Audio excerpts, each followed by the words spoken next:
dramatically dropped, and he doubled down on those claims during an Oval Office meeting with Norway's Prime Minister on Thursday. I said I was going to get prices down. I did. Energy just hit $1.98 in a couple of states. It's way down. Energy's down, and we're about $64 a barrel. When I came in, and we were looking at $89, $90, $95. Groceries are down. When I was with you 2 months ago, you were complaining about eggs. The price was down 87%. So we did a great job. Housing is doing very well. We should lower interest rates. Here to fact check these claims is Rhona Tarrant. She's the executive editor of CBS News Confirmed. So, Rhona, let's start with the claim that the price of gas and oil have come down since President Trump's inauguration. Is that true? That is not true. So gas prices, if you look at the average cost for a gallon, that is around $3.16 as of today. That's according to data from AAA. Now, that is actually up a few cents since Trump took office, not by a huge amount, by about 4 cents.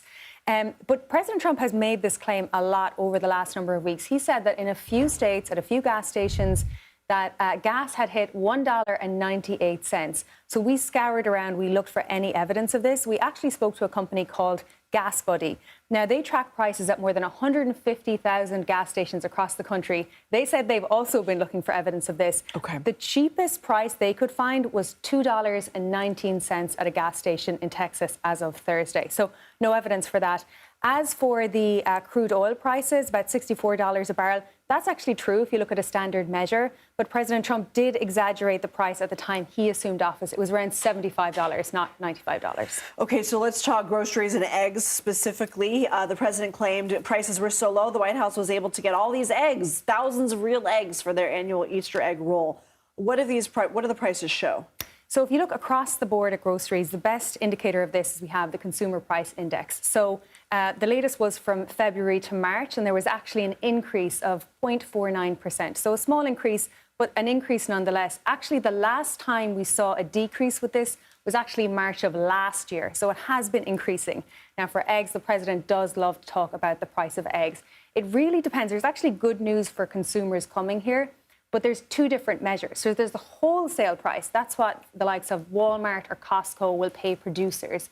The wholesale price is actually down dramatically since President Trump took office, around 50%. Now, there's obviously a lot of factors that play into that.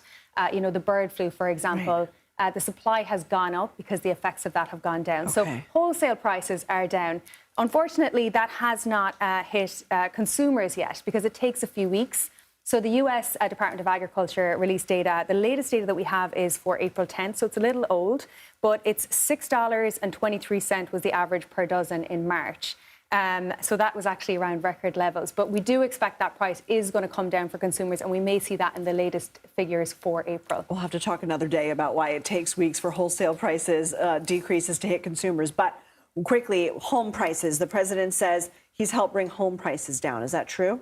So if you look at sales for new single-family homes, that's new builds, those prices have actually gone down. The median price was around $403,000. That is down from February and a decrease from last year. However, if you look at the overall market, there was a new report from the National Association of Realtors this week.